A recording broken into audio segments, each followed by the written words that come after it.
আসসালামু আলাইকুম। সবাই কেমন আছেন? আশা করছি ভালোই আছেন। আজকে চলে আসলাম আরেকটা ভিডিও নিয়ে, আর কিছু কথা বলবো। আর আজকে রান্না করছিলাম মুরগির মাংস, আর এই ফাঁকে আপনাদের সাথে একটু কথা বলি। কথাগুলো হচ্ছে, নিজের মূল্য ধরে রাখতে সবসময় চেষ্টা করবেন। নিজেকে কখনো সস্তাভাবে মানুষের সাথে মিশিয়ে ফেলবেন না, বা উপচে যে কারো উপকার করতে যাবেন না। আর মানুষের সাথে যতই কথা কম বলা যায় ততই ভালো। যারা আপনাকে অবহেলা করছে বা অ্যাভয়েড করছে বুঝতে পারছেন, সেই সব মানুষের কাছ থেকে দূরে থাকবেন। হ্যাঁ, হতে পারে সে আপনার ফ্যামিলির লোকজন বা বাইরের লোকজন বা আত্মীয় স্বজন। তাদের সাথে হাই হ্যালো বাই পর্যন্তই শেষ করে দিবেন। আর উপচে পড়ে কারো উপকার করতে যাবেন না, বা কাউকে সহযোগিতা সাহায্য করতে যাবেন না যতক্ষণ না সে আপনাকে বলে।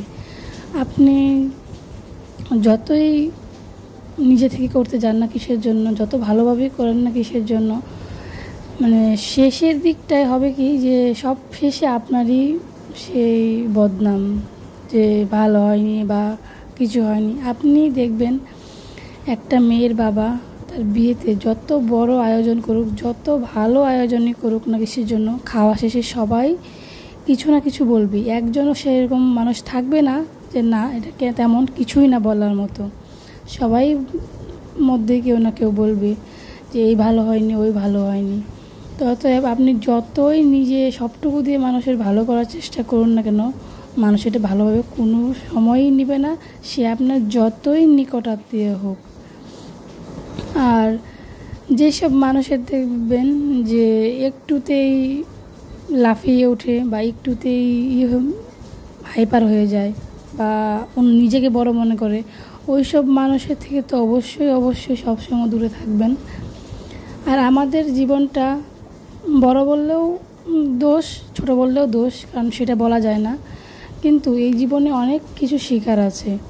আপনি প্রতিটা পদক্ষেপে, প্রতিটা কথায় বা প্রতিটা শোনার মধ্যে আপনি বুঝতে পারবেন, শিখতে পারবেন, অনেক কিছু শেখার আছে। আর যেখান থেকে একবার শিখে আসবেন বা যেখান থেকে একবার শিক্ষা পেয়ে যাবেন, সেই জায়গাটাতে আর নিজেকে না নেওয়ারই চেষ্টা করবেন।